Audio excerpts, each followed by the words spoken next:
Hello dear students, in this lecture we started a new topic part 12b. In previous lecture we completed the schedules. हमने इसके पहले के lecture में सभी schedules complete कर लिए थे. अब हम न्यू टॉपिक स्टार्ट कर रहे हैं पार्ट 12b. ये आता है शेड्यूल एफ में. इसमें हम बात करेंगे, इसमें हम देखेंगे ब्लड बैंक के बारे में, कैसे वहाँ पे क्या रिक्वायरमेंट्स होनी चाहिए, क्या रूल्स और रेगुलेशंस फॉलो किए जाते हैं, किस तरह से ऑपरेट किया जाता है और कैसे प्रिपरेशन की जाती है ब्लड कंपोनेंट्स की. Now first is blood bank blood components. तो इसमें ए है जनरली जो चीज़ें अपन देखते हैं कि कैसे क्या बिल्डिंग होनी चाहिए, कैसा लोकेशन होनी चाहिए, कहाँ पे होना चाहिए ब्लड बैंक, और वहाँ पे क्या स्टाफ होने चाहिए, वो सब चीज़ें हम इसमें जनरल में चेक करेंगे. तो फर्स्ट है location and surrounding. The blood bank shall be located at a place which shall be away from open sewage drain, public laboratory और सिमिलर अनहाइजेनिक सराउंडिंग. जो ब्लड बैंक है वो ऐसी जगह होनी चाहिए कि उसके आउट साइड में कहीं पे सीवेज ना हो और अनहाइजेनिक ना हो. ऐसी जगह ब्लड बैंक की लोकेशन होनी चाहिए. नाउ बिल्डिंग कैसी होनी चाहिए? The building used for operation of a blood bank और preparation of blood component shall be constructed in such a manner. जो बिल्डिंग है वो प्रॉपर रूल्स के अकॉर्डिंग बनी हुई होनी चाहिए, so as to permit the operation of the blood bank. तभी उन्हें परमिशन मिलेगी ब्लड बैंक के लिए. And preparation of blood components under hygienic. और जो ब्लड कंपोनेंट्स को हम प्रिपेयर करेंगे वो प्रॉपर हाइजेनिक होना चाहिए, हाइजेनिक जगह पर होना चाहिए. Condition and shall avoid the entry of insect, rodent and flies. वहाँ पर कहीं पर भी इंसेक्ट नहीं होने चाहिए, मक्खियाँ नहीं होनी चाहिए. It shall be well lighted, ventilated and screened whenever necessary. Proper light होनी चाहिए, वेंटिलेशन होना चाहिए वहाँ पर, और स्क्रीन जालियाँ लगी होनी चाहिए ताकि उसमें से लाइट आ सके. The wall and floor of the room wear collection of blood और प्रिपरेशन ऑफ ब्लड कंपोनेंट और blood product is carried out shall be smooth, washable and capable of being kept clean. Drain shall be of adequate size and were connected directly to a sphere.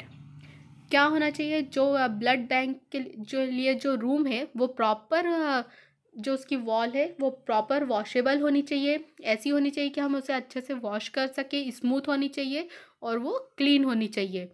और जो drain है, जो sewage जो वहाँ से गंदी की जो रहती है वो जाने के लिए प्रॉपर जगह होनी चाहिए और डायरेक्ट उसका कनेक्शन स्फेयर से होना चाहिए. Shall be equipped with trap to prevent back siphonage. Now next is health, clothing and sanitization of staff. The employees shall be free from contagious और इन्फेक्टियस डिसीज. क्या है? जो स्टाफ है वो प्रॉपर सैनिटाइज होना चाहिए और उन्हें कोई डिसीज़ नहीं होनी चाहिए. They shall be provided with clean overall head gear, footwear and gloves wherever required. जब भी ज़रूरत हो, जब भी वो कुछ ब्लड ले रहे हो या कुछ काम कर रहे हो तो उनके पास में फुटवेयर होने चाहिए, ग्लव्स होने चाहिए. There shall be adequate, clean and convenient hand washing and toilet facility.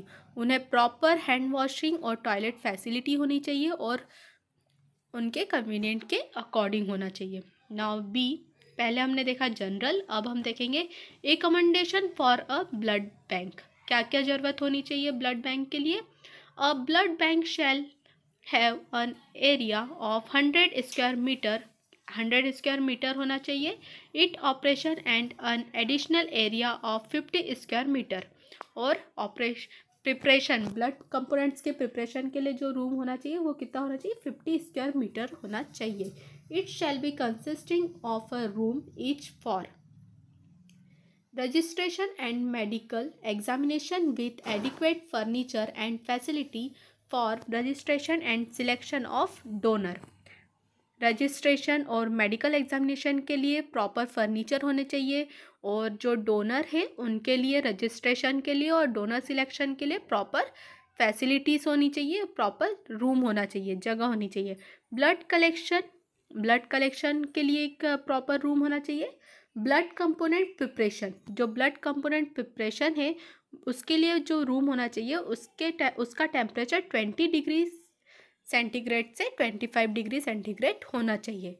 Laboratory for blood group serology, proper air condition होना चाहिए, वहाँ पर एसी लगा होना चाहिए। Laboratory for blood transmissible disease like hepatitis, syphilis, malaria, HIV, antibodies,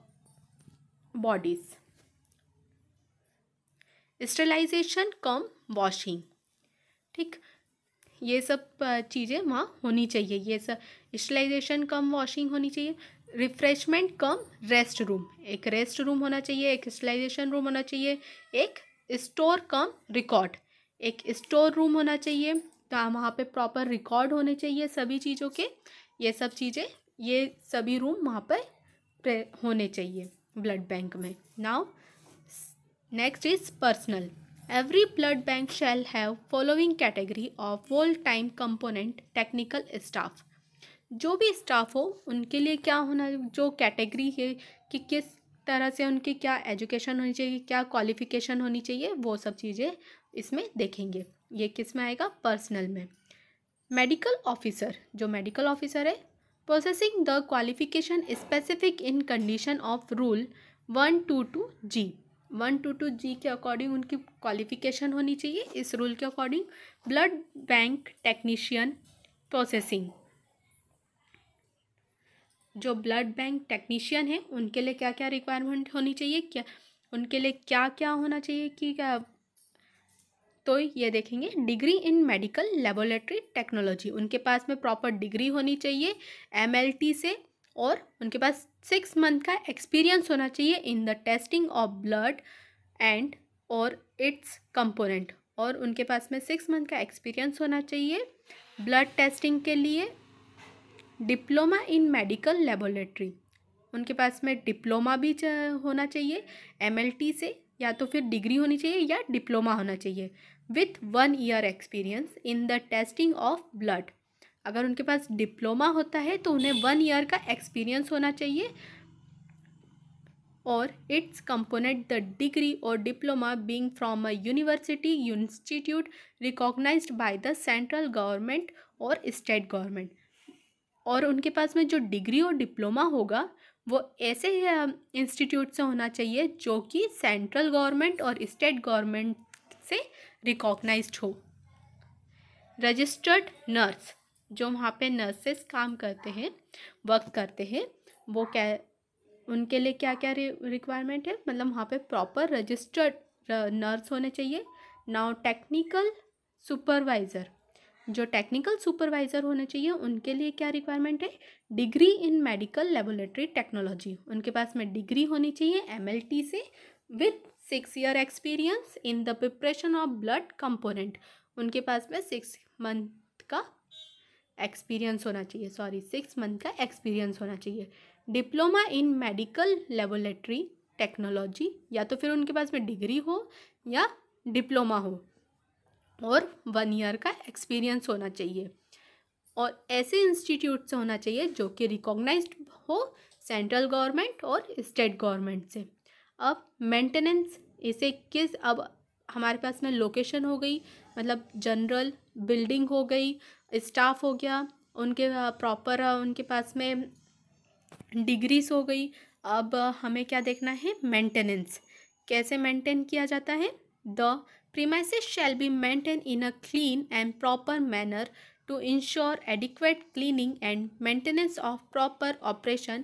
The facilities shall include, क्या क्या facility होनी चाहिए, जैसे उन प्रॉपर क्लीनिंग के लिए वो एक पूरे मैनर में होना चाहिए, उस रूल के अकॉर्डिंग होना चाहिए। Privacy and through examination of individuals to determine their suitability as donor. Privacy होना चाहिए.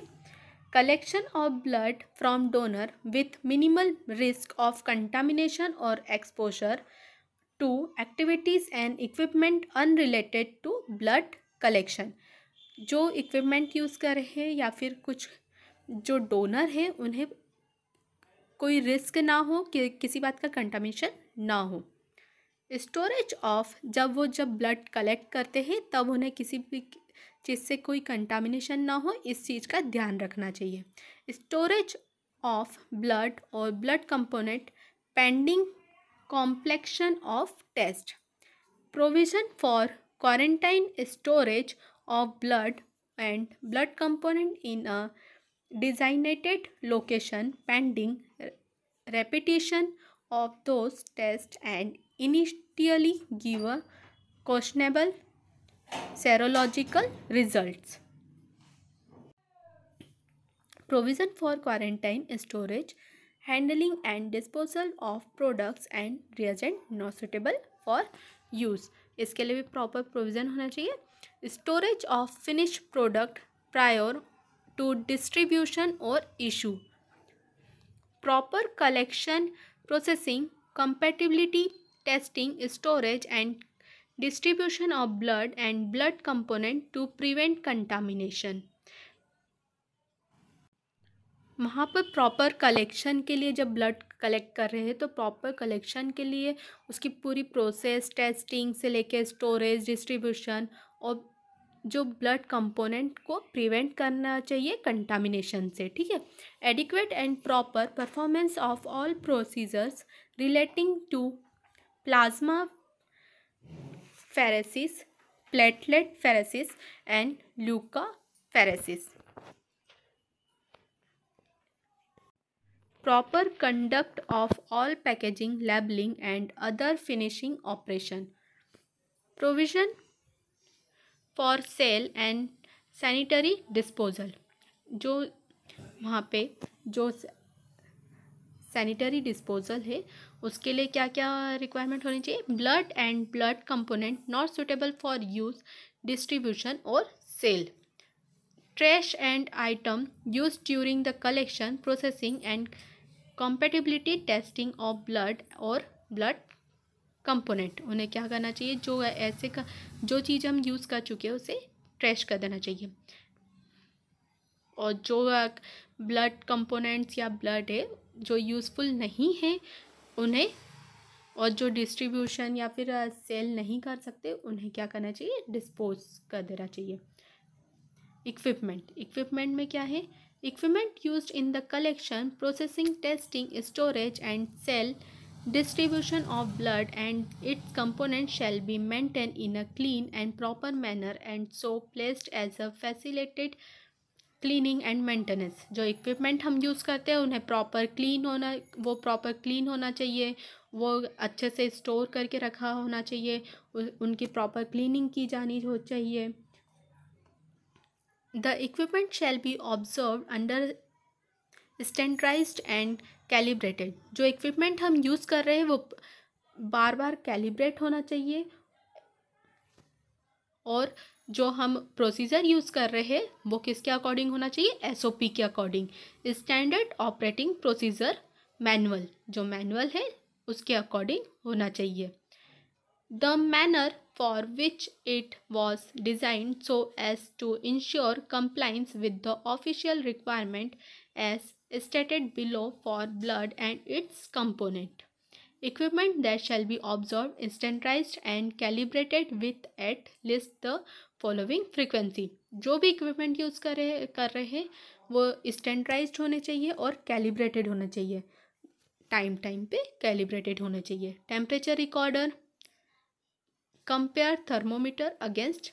जो कि टेम्परेचर रिकॉर्डर क्या काम करता है, इससे हम टेम्परेचर रिकॉर्ड करते हैं और ये इसको डेली यूज़ किया जाता है, और इसके लिए कैलिब्रेशन के लिए एज ऑफ्टन एज नेसेसरी, अगर ज़रूरत है तो. रेफ्रिजरेटेड सेंट्रीफ्यूज, हेमेटोक्रिस्ट सेंट्रीफ्यूज, ये भी अगर रिपेयर और एडजस्टमेंट एंड एनुअली। ये से क्या से कब कैलिब्रेशन करा जाता है? एनुअली कैलिब्रेट करा जाता है।